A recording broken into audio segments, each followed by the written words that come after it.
السلام علیکم دوستو، کیسے ہیں آپ لوگ؟ امید کرتا ہوں کہ آپ سب خیریت سے ہوں گے۔ جہاں بھی ہوں گے اللہ تعالیٰ آپ کو خوش رکھے، صحت اور لمبی عمر دے، اور کبھی کسی کا محتاج نہ کرے۔ ویلکم ٹو مائی چینل خوفناک کہانیاں ہورر سٹوریز ود وہاب۔ چلتے ہیں آج کی سٹوری کی طرف۔ ہر گھر کا ایک حصہ ایسا ہوتا ہے جو زیادہ یوز نہیں ہوتا، پر اگر وہاں سے آواز آئے تو ایک لڑکی اپنے نئے گھر کے ایک چھوڑے ہوئے کمرے سے عجیب آوازیں سنتی ہے۔ جب اس نے اندر جا کر دیکھا تو سمجھ آیا کہ کیوں پچھلے مالک نے اس حصے کو بند کیا ہوا تھا۔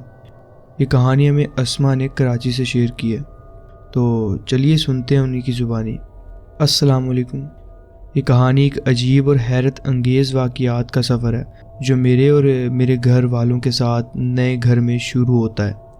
جب ہم اپنے والدین کے ساتھ اس نئے مکان میں شفٹ ہو رہے تھے تو شروع میں سب کچھ ایک عام ریلوکیشن جیسا لگ رہا تھا۔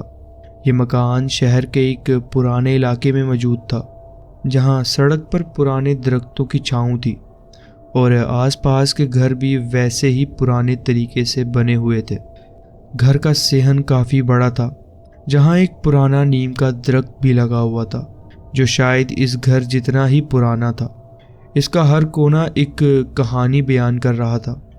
چھت کی لکڑی کی بالیاں تھوڑی سی مرجھائی ہوئی لگتی تھیں، دیواروں پر پرانا رنگ ہوا ہوا تھا اور وہ کہیں کہیں سے اترا ہوا بھی تھا، مگر گھر کے سامنے کا حصہ کافی اچھا تھا جسے میرے والدین نے دوبارہ رنگ کروایا تھا تاکہ گھر نیا محسوس ہو۔ لیکن ایک حصہ جو اکثر ہر کسی کی نظر سے چھپ جاتا ہے، وہ پیچھے کا ایک چھوٹا کوریڈور تھا جو ایک پرانے بند کمرے تک جاتا تھا۔ یہ کوریڈور عجیب تھا، تھوڑا اندھیرا، ہمیشہ ٹھنڈا رہتا اور اس طرف جانے کا من بھی نہیں کرتا تھا۔ میرے والدین نے بھی اس بات کو زیادہ دھیان نہیں دیا کیونکہ ان کا ماننا تھا کہ یہ ایک ہمارے لیے ایکسٹرا روم ہے اور ہم اسے ایک سٹور روم کے لیے استعمال کریں گے۔ اس میں ہم کافی اپنی پرانی چیزیں رکھ سکیں گے۔ لیکن میرے دل میں ایک عجیب بے چینی تھی۔ جب بھی میں اس کوریڈور کے نزدیک جاتی، مجھے لگتا جیسے کوئی میرے قریب ہے، کوئی جو دیکھا نہیں جا سکتا مگر اس کی موجودگی محسوس ہوتی تھی۔ پہلی رات جب ہم سب اپنے نئے کمروں میں ایڈجسٹ کر رہے تھے، میں نے محسوس کیا کہ کوریڈور سے آنے والی ہلکی سی سرد ہوا میرے کمرے میں داخل ہو رہی تھی جبکہ سارے دروازے بند تھے۔ میرا کمرہ آلموسٹ کوریڈور کے پاس ہی تھا۔ میں نے سوچ لیا تھا کہ شاید میرا وہم ہے، مگر اگلے دن جب میں نے اس بند کمرے کے بارے میں اپنی ماں سے پوچھا تو ماں نے ایک ہچکچاتے ہوئے جواب دیا، بیٹا وہ صرف ایک پرانی جگہ ہے جہاں ہم اپنا کچھ پرانا سامان رکھتے ہیں، تم اس کے پاس مت جانا۔ ماں کا لہجہ تھوڑا سا بے چین تھا، جیسے وہ کچھ چھپانا چاہتی ہوں۔ رات ہونے تک میں اس کوریڈور کے پاس نہیں گئی، مگر جب میں سوتے سوتے نیند اور جاگتی حالت کے درمیان تھی تو محسوس کیا کہ جیسے کوئی دھیرے سے میرے کان کے قریب سانس لے رہا ہو۔ ایک دم میں نے آنکھیں کھولی مگر سامنے کچھ نہیں تھا۔ اگلے دن میں نے اپنے والدین سے کہا، مجھے عجیب لگتا ہے اس گھر میں، یہ کوریڈور عجیب ہے۔ والدین ہنسنے لگے اور کہا، نیا گھر ہے، عادت ڈال لو۔ مگر میں جانتی تھی یہ صرف ایک عام عادت ڈالنے والی بات نہیں تھی۔ اور پھر ایک رات میں نے دیکھا کوریڈور کے اندر کوئی چیز ہل رہی تھی۔ یا یہ صرف میرا وہم تھا یا سچ میں کچھ تھا جو اس نئے گھر کی دیواروں میں چھپا بیٹھا تھا۔ پہلے کچھ راتوں تک میں نے ان عجیب آوازوں کو نظر انداز کرنے کی کوشش کی، مگر جیسے جیسے دن گزرنے لگے ان آوازوں کو اگنور کرنا میرے لیے مشکل ہوتا گیا۔ ہر رات جب گھر کے سب لوگ سو جاتے، اس وقت ایک عجیب سی سرسراہٹ میرے کمرے میں سنائی دیتی، جیسے ہوا کوئی پرانی کہانی بیان کر رہی ہو یا پھر کوئی دھیمی آواز میں کچھ کہہ رہا ہو۔ کبھی کبھی میرے کمرے کا دروازہ ہلکا سا کھل جاتا، مگر جب میں اٹھ کر دیکھتی تو سب کچھ ویسے کا ویسے ہی ہوتا، دروازہ بند، سامان اپنی جگہ پر، لیکن میرے دل کی بے چینی بڑھتی جا رہی تھی۔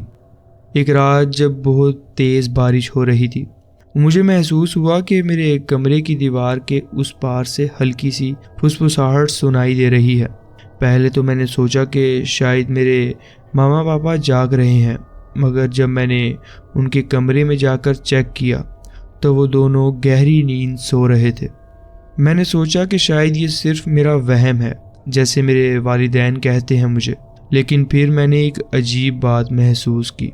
میرے بستر کے قریب زمین پر ایک گیلا نشان تھا، جیسے کسی نے وہاں گیلے پیر رکھے ہوں۔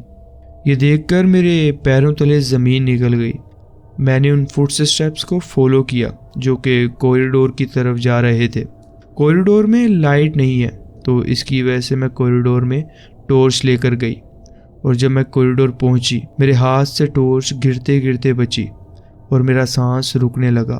وہ تصویر صرف ایک پرانی پینٹنگ نہیں تھی جو کوریڈور میں لگی ہوئی تھی، یہ ایک عجیب نہ سمجھنے والی چیز تھی جو میری زندگی سے جڑی ہوئی لگ رہی تھی۔ تصویر کے قریب جانے کا حوصلہ کرتے ہی میں نے دیکھا کہ یہ صرف ایک عام پینٹنگ نہیں تھی۔ اس میں جو چہرہ تھا وہ بالکل میرا اپنا تھا، لیکن اس چہرے کی آنکھیں عجیب طریقے سے خالی لگ رہی تھیں، جیسے کسی نے جان بوجھ کر انہیں دھندلا کر دیا ہو۔ لیکن سب سے زیادہ ڈراؤنی بات تصویر کے نیچے لکھی ایک تاریخ تھی، 1947۔ میری رگوں میں ایک سرد لہر دوڑ گئی۔ یہ کیسے ہو سکتا ہے؟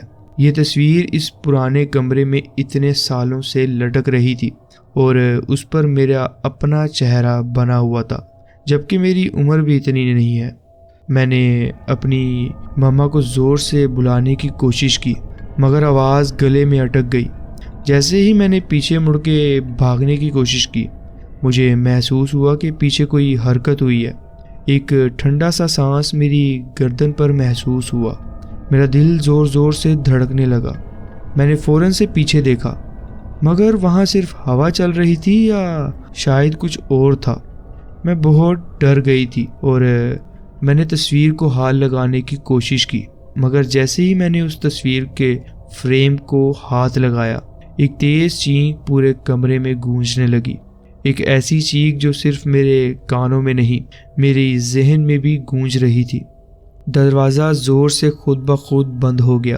میں نے تیز تیز ہاتھ مارتے ہوئے اسے کھولنے کی کوشش کی، مگر دروازہ لاک ہو چکا تھا۔ اور پھر مجھے محسوس ہوا کوئی میرے بالکل پیچھے کھڑا تھا۔ میرا دل زور زور سے دھڑکنے لگا، سانس لینا مشکل ہو گیا تھا۔ آنکھوں کے کونے سے مجھے محسوس ہوا کہ ایک دھندلی پرچھائی میرے بالکل قریب ہے۔ ہمت کر کے جیسے ہی میں نے مڑ کر دیکھا تو ایک ٹھنڈی سی ہوا میرے چہرے پر ٹکرائی، مگر وہاں کوئی بھی نہیں تھا۔ ڈر کی ایک لہر میری رگوں میں دوڑ گئی۔ میں نے جلدی سے دروازہ کھولنے کی کوشش کی، مگر وہ ہل نہیں رہا تھا، جیسے کسی نے اسے اندر سے بند کر دیا ہو۔ تبھی میں نے محسوس کیا کہ تصویر کا چہرہ ایک دم بدل گیا ہے۔ پہلے جو چہرہ میرا عکس لگ رہا تھا، اب اس کی آنکھوں میں ایک عجیب سی نفرت تھی، عجیب سی زندہ لگتی مسکراہٹ جو میرا مذاق اڑا رہی تھی۔ میرے قدم دھیرے دھیرے پیچھے ہٹنے لگے۔ ہر ایک سانس کے ساتھ مجھے محسوس ہو رہا تھا کہ کوئی اور بھی کمرے میں ہے۔ میں اتنا ڈر چکی تھی کہ مجھے ایسا لگ رہا تھا جیسے کوئی اس تصویر کے اندر سے نکلنے کی کوشش کر رہا ہو۔ میری چیخ نکل گئی، مگر میری آواز اسی کمرے میں دب کر رہ گئی تھی۔ پھر ایک بار بار آنے والی ہلکی آواز سنائی دینے لگی، جیسے کوئی دھیرے دھیرے میرا نام بلا رہا ہو، اسما، اسما۔ میں نے آنکھیں بند کر لی، مگر میرا دل کہہ رہا تھا کہ اگر میں نے دوبارہ آنکھیں کھولیں تو جو بھی ہے وہ بالکل سامنے ہوگا۔ ٹھنڈے پسینے میں بھیگی ہوئی میں نے زور سے اپنا نام چلایا، اور پھر سب کچھ ایک دم سے خاموش ہو گیا۔ دروازہ اچانک کھل گیا۔ میں تیز رفتاری سے باہر نکلی، لیکن جیسے ہی پیچھے دیکھا تو میرے دل ایک پل کے لیے رک گیا۔ تصویر میں اب جو چہرہ تھا وہ پوری طرح میرا عکس بن چکا تھا۔ میں اتنا پریشان اور اتنا ڈر چکی تھی کہ میں اس وقت بے ہوش ہو گئی۔ اور جب صبح میری مما میرے روم میں آئیں تو میں روم میں نہیں تھی۔ وہ کہتی ہیں کہ تو کوریڈور میں بے ہوش پڑی ہوئی تھی اس کے بعد مجھے کافی تیز بخار بھی رہا، میری کافی دن تک طبیعت خراب رہی۔ اس کے بعد ہم نے گھر میں قرآن خوانی کروائی، جس سے کہ کچھ معاملات ٹھیک ہو گئے۔ اور وہ تصویر جو کہ میں نے بعد میں دیکھی تو بالکل ایک خالی فریم تھا، اس میں کوئی پینٹنگ یا ڈرائنگ نہیں بنی ہوئی تھی۔ ہم نے اس کو گھر سے باہر پھینک دیا تھا۔ اللہ کا شکر ہے کہ اب سب کچھ ٹھیک ہے۔ یہ تھا میرا واقعہ جو میرے ساتھ ہوا اور میں آپ کے ساتھ شیئر کرنا چاہتی تھی۔ جی بہت بہت شکریہ، آپ نے اپنی کہانی ہمارے ساتھ شیئر کی۔ اگر آپ کو یہ کہانی پسند آئی ہو تو ویڈیو کو لائک کریں، چینل کو سبسکرائب کریں اور بیل آئیکن پریس کریں۔ اپنا بہت خیال رکھیں اور دعاؤں میں یاد رکھیے گا۔ اور اگر آپ کے پاس بھی کوئی ایسی سٹوری ہے تو نیچے دیے گئے ڈسکرپشن میں جو ای میل ہے اس پہ سینڈ کریں تاکہ آنے والی ویڈیوز کا وہ حصہ بن سکے۔ اللہ حافظ۔